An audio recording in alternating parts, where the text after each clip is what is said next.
It is terrifying how easy it is to do a phishing attack or a phishing hack. So easy that I'm going to show you how to do it right now. We're going to hack the CEO of Network Chuck Coffee, Bernard Hackwell. He won't even see it coming. We're going to build a phishing attack from the ground up, from building a phishing website. Holy crap, look at that, to sending a phishing email. It's going to be awesome. And real quick, disclaimer, this is for educational purposes only. Never do this to anyone for any reason at all, unless you have permission.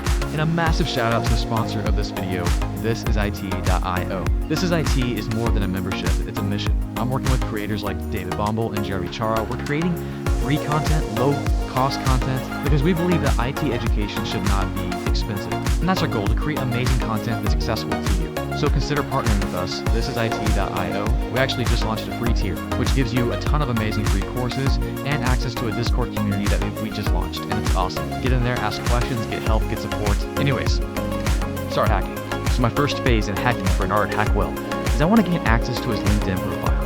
And the easiest way to gain access to his profile is to find out what his credentials are. I need that username and I need that password. But how do we get it? Well, we're going to trick him, of course. Social engineering. Here we go. This stuff is so fun. Watch this. And you'll get to do this right now. Just crazy. Step 1 is setting up a fake LinkedIn webpage.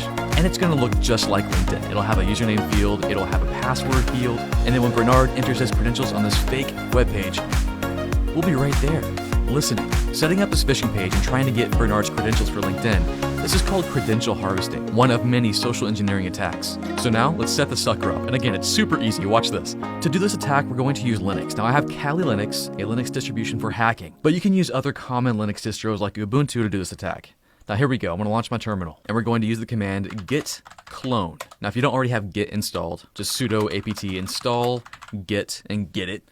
Anyways, so I'll use the command git clone and we're going to clone this tool called Black Eye. It's a tool that's been around for a while, but it's still awesome. Now, real quick disclaimer, this is for educational purposes only, for you to see how easy this is, and so you can prepare and protect yourself. And also, with permission, you can mess with your friends and family. Whatever, let's keep going. Now, I've got the link down below, but you can just take this URL, copy it, and we'll paste it right here.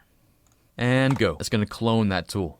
And done. So from here, I'm going to CD into Black Eye, or change directory into my Black Eye folder that we just downloaded. And if I hit LS, it'll list the files I have in there. All we have to do is run this script right here, just like this. We'll type in sudo space /blackeye.sh.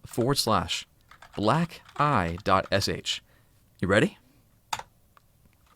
Put in your password, and okay, we're on our way. Now, first we have to choose what type of phishing website we want to use. And we have options. Look at this, is kind of crazy, right? Again, we're doing this for educational purposes, but man, if you're a black hat hacker, this is pretty stinking easy. So I'm going to choose LinkedIn, which is number 9. And I'm going to hit enter, and that's it. I'm going to wait for it to get going here. And it's ready. Like the phishing website is ready to go. That URL right there. We'll give this to Bernard and watch what happens. So I'll copy that link real quick, fire up my web browser, and go to it. And you'll probably get this right here. It's not working right now. It's fine. We'll fix it. It has to do with the service we're using called ngrok. It requires you to have an account. Now this is free, no big deal, but we do have to set one up. So we'll navigate on over to ngrok.com. Again, completely free. Just sign up for a free account, enter your stuff in there, and once you're logged in, ready to go, you're going to click on Setup and Installation, and then right here under Step 2, we have this command right here. All we have to do is take that command, copy it, get back to our terminal here in Kali, or whatever Linux distro you're using, and paste that in there. Go. That's it. That issue is fixed. So now let's try it again. Sudo space / blackeye.sh. Again, number 9 for LinkedIn. And we wait for it to build. Okay, so now when we take this URL right here, and we copy it, and we paste it into our web browser, here's what happens. Holy crap. Look at that. If you saw this, would you think it was anything but LinkedIn? And then if we look back at our terminal, look what happened. We got some info about Bernard Hackwell here, like, hey, here's his public IP address. Got him. We got info on his web browser. I mean, tons of valuable information. But right now, we're waiting for him to log in. We're just ready to pounce. Ready, waiting. The trap is set. And let's watch what happens. Bernard will go up here, try to log in, type in his username, his password, and click sign in. Boom. Now notice what happened here. It took me to LinkedIn. Like, try again, let me get back in there, try feed. It's not working so well, but it legit refreshed me to LinkedIn. So I'm like, let me try to get there again. Okay, LinkedIn's working fine for Bernard, and Bernard is none the wiser. Over here, we got some information on frickin' Bernard. We got his email address. We got his password. saved to our text file here. How crazy is that? Gosh, it's so cool. Okay, in theory, that's pretty stinking cool, but then how do we get Bernard to click on that link? Easier said than done, right? We have to somehow get that link to him, make him click on it, and make him try to log in. Give him a reason to. And that's phase 2 of our attack. Phishing emails. This phishing email will craft to make it look like it's coming from LinkedIn. Like it might say, hey Bernard, you got a really important message from a colleague. It's an emergency. Click on this link now to log in and check it. And we'll make it look like it came from LinkedIn. Like it'll be legit. That's a phishing email. Now it doesn't have to be an email. It could be a text, which we call a smishing attack. The S standing for, SMS. So that text we send him could be the same thing. It's from LinkedIn. Hey, click on this link, and we have that link there. And those are more dangerous, I think, because we're used to defending ourselves against emails, right? Don't click on links in emails unless you can verify where the email is coming from. But texts are different. You see, most people are not concerned about viruses on their cell phones. So clicking on links doesn't only occur to them. It's a big deal. And it doesn't even have to be a text. It could be a phone call. We call these vishing attacks because, the V stands for voice, so vishing. We could call Bernard up. Pretend to be LinkedIn. Say, hey, Bernard, I need you to go log into LinkedIn. Here, use this URL to log in. It's a secret login.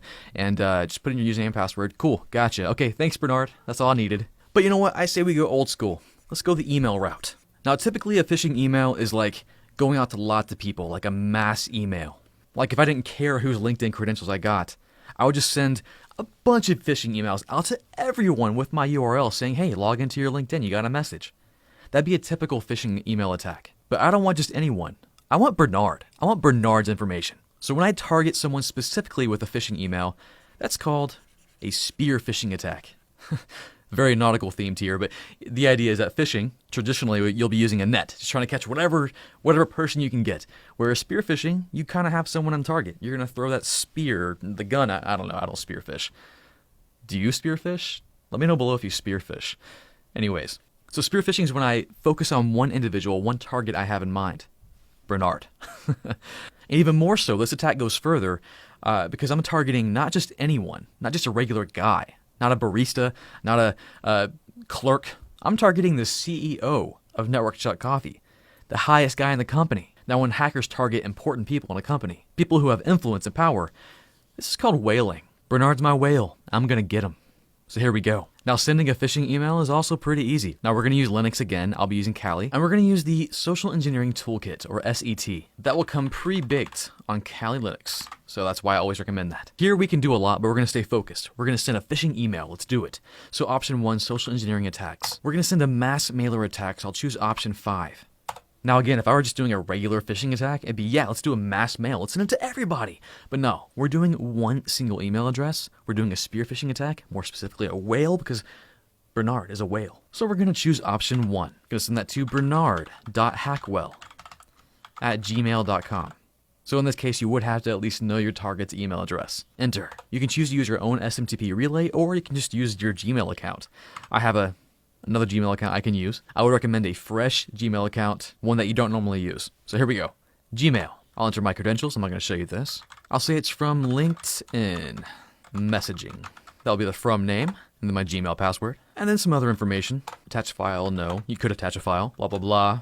And the email subject, this is important because I want to make Bernard click on this. I'll say important LinkedIn message. That's good enough, right? HTML or plain, I'll just do plain for now. And then I can enter the body of the message. This is where I can put the link in right here. So I'll say, hey, Bernard, you received a message from, let's just make up a name. Richard. It's been marked as urgent. Check it now. And we'll put our link in. So I need to set up our attack once more with black eye. So I'll do that real quick because it's so stupid easy. 9 for LinkedIn. Cool. We got our link. I'm just going to paste that sucker in my fake email. Get back to my other terminal here and paste. Then I'll type in all capital end to end this. Then end once more. And I believe it's sending right now. Yeah, it's done. It sent it. Cool. So now let's go see if Bernard got the email. Yep, there it is right there. Hey Bernard, you received a message from Richard. It's been marked as urgent. Check it now. And I'm like, yeah, I should check this. Now the link, it looks kind of fishy, right? You could change that. You could change the way it looks. But Bernard doesn't care. It's an urgent message. Let's check it. Let's get logged into LinkedIn right now. And of course, right now, I just got a ton of info on who this Bernard guy is. And when Bernard logs in, it takes him to his homepage. And he has no idea that I just got his username and password. I got him, man. I got him. Now what I just showed you is just one way we could do this. We can get even trickier. Like maybe in that phishing email, I don't have a link. Maybe I have a file that he has to download. I'm like, hey Bernard, download this file. It's from Richard. Maybe it's a Word document. But in this file is actually some malware, some malicious software. And for this case, I wanted to do one thing. I wanted to mess with his computer's host file. Pop quiz, where does the host file live on Windows? Comment below. The host file will override DNS on your system. So typically Bernard, when he types in linkedin.com, his computer will ask the DNS server, its DNS server, hey, where does linkedin.com live? And the DNS server will reply with an IP address. And then the computer's like, cool, I know how to get there, let's go. But Bernard's computer will look in the host file first before it asks a DNS server where certain things are. If we can mess with that file, we can control where things live for Bernard. So for example, I can make LinkedIn for Bernard go to a different IP address. Save that file. And when he goes to linkedin.com, he goes somewhere else. To my Halloween thing here. Gonna activate that real quick. Scare my kids. Now this is obviously not LinkedIn, but just like we did with our phishing webpage, we can make a site that looks just like LinkedIn. And every time Bernard types in linkedin.com, it takes him here. This is often referred to as DNS poisoning because we're poisoning the DNS. And this is the most simple way to do it, just messing with a host file. You can actually hack a DNS server. We'll get to that stuff later. And as far as phishing goes, this technique is called farming, PH farming. And essentially that's what we just did. We set up a fake website and we poisoned the DNS. In this case, Bernard's computer, his host file, to always go to our fake website even when he's typing in the legit domain name. This is nefarious because you think you're being safe. Like I know when I check my email, whether it's spam, unsolicited email coming to me, or a legit phishing email, if I got a link in there telling me to check my account, hey, check your bank account, hey, check this, I never click that link. I will go to a new tab, log into my bank account the same way, the normal way I always do, and that way I know I'm safe. But if someone hacked my DNS, if someone poisoned my DNS, or I downloaded malware and they changed my host file, I may not even be aware of that happening. So yeah, we successfully hacked Bernard Hackwell. Didn't even see it coming. So now the question is, how do you avoid the pitfalls that Bernard Hackwell has fallen into? How do you keep yourself safe from phishing attacks? The biggest thing you can do for you and your company is make sure you have some good spam filters. Spam is any email that's just unsolicited, meaning you didn't ask for it, you don't want it. Who is this person sending me this email? I don't even know who you are. I mean, we're used to that stuff, right? We get it all the time. And where does it normally go? It goes to our spam folder. And that's fantastic. So if you use any kind of modern email system, Gmail, Yahoo maybe, or just your corporate email, you're going to have a spam folder and stuff you don't really care about goes there. And that's good. Now, sometimes it doesn't. Hackers do get smarter. Like the way we crafted the email today wasn't very sophisticated, but hackers do get crazy. Which brings me to my next point. Just be careful about clicking on links, or maybe don't even click on links. Don't click them, don't download them. If you receive a notification of a secure message from your bank or something, just go log into your bank. You'll find it just like that. Easy enough, because you never know. Now, sometimes we have to click on links. I get it. So when you're looking at your email, make sure it's from a reputable source. You can open up the header like in Gmail here. You can look at the information. See who it's from. So like Bernard got an email from This Is IT. You can see most of the information here. The most important part is down here. This is an encrypted message. It's from Teachable. Just make sure it's from a verifiable source. Someone you know, or a company or service you know. And then lastly, realize it's not just email. We talked about earlier how you can get text with links in it. Like right now, I'm getting spam over text like crazy because of the election. Vote for this person, vote for this person. You gotta consider this, vote for this person. Through texting, how do they even get my number? And some of these texts could be legit phishing, trying to get me to do something. Try to steal my credentials. Could be a phone call, vishing. Oh, by the way, texting was smishing. And it could even be instant messaging. I mean, Facebook Messenger, any kind of IM app. You can get spam on that. It's actually called spam when it's on a instant message like that. Spam for instant message. And also keep in mind this, it's not always going to be one type of attack.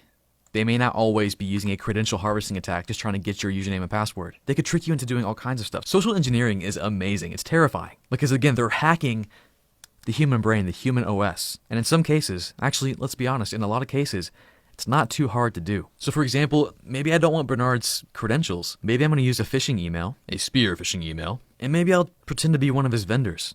Maybe one of his coffee vendors. Like, hey, this is homebrew coffee and I've got an invoice I need you to pay. Because maybe through some reconnaissance, I researched Bernard Hackwell and Network Check Coffee and I figured out who their supplier is. We covered that in the last video. Anybody can be a hacker just gathering information, being a snooping person on social media. And with that info, I crafted a phishing email saying, hey, I'm John from Homebrew Coffee, and I got this invoice I need you to pay. Click the link, go ahead and put your payment information in, and I'll accept your payment. That happens, man. That happens all the time. Invoice scams are legit. And most of the time, especially when you're not tech savvy, or maybe you're not even thinking about it, you're just working, and you get an email from a supplier you recognize, and they say, hey, I need you to pay this invoice. And you're like, oh crap, I thought I paid that. And you feel bad. Maybe they make you feel bad about it. They prey on your emotions. So you click on it, you go pay that, then you're done. They have your bank information. They might drain your account. They could do all kinds of stuff. Phishing attacks. I told you. They're pretty easy to do. And what we did here is pretty basic. But even though it's basic, it could fool a lot of people. But they do get more sophisticated. Now again, what I showed you here, do not use on anyone. This is for educational purposes only. I'm sure you can play around with this. Mess with your family and stuff. With permission. Again, permission's key here. But I showed you this so you can be aware of the types of attacks that we could face. And that it doesn't take a genius, a hacking genius, to do these attacks. It could be a kid in his basement playing around. So what you could do with this is, again, make sure you know. And you're looking out for phishing scams and phishing emails and spam and spam and vishing and smishing and all these crazy words. But also educate your family. Maybe older folks in your family who let's be honest, a lot of our grandparents have iPhones now. So we get calls all the time. Hey, how do I do this? How do I fix this? Make sure they're educated on how to protect themselves against phishing scams. Say, hey, grandma, don't click on anything, please, ever. Under any circumstances, do not click that link. Don't answer phone calls and give information away. Don't do any of that. That's who these people target. All right, that was episode 2 of our Security Plus course. A course I'm working on with Jeremy Chara and David Bombal. It's going to be amazing. I can't wait for you to see more of this. And if you also can't wait, because we're releasing a video each week, one video. But we're also making videos much faster than that. So if you want to see more, consider joining thisisit.io. It's more than a membership, it's a mission. When you join that mission, you're helping myself, David Bombal, Jeremy Chara, produce as much free or low-cost content as we can to give to people like you. And of course, there's perks. You get access to our stuff before we release it for free on YouTube. And you also get community. We have a Discord community. People are already in there helping each other out, learning, trying to make themselves better, building new careers. So consider joining. We have a free tier, which you can just go in there and just hang out. Some awesome free courses. And then of course, if you want the extra goodies or support us in any way, you can upgrade. And hey, if you like this video, hit that like button. It does help. And if you like what I'm doing here on this channel, if you want to learn more about hacking or networking or anything IT, if you want to watch me geek out and get over caffeinated every day, yeah, consider subscribing. Hit that subscribe button, hit that notification bell so you can be like ready when I post a video. And speaking of LinkedIn, if you want to follow me on LinkedIn, I'm there. Instagram, Facebook, Twitter, and of course join my Discord server. But yeah, that's all I got. Let me know in the comments below what you think, and I'll catch you guys next time.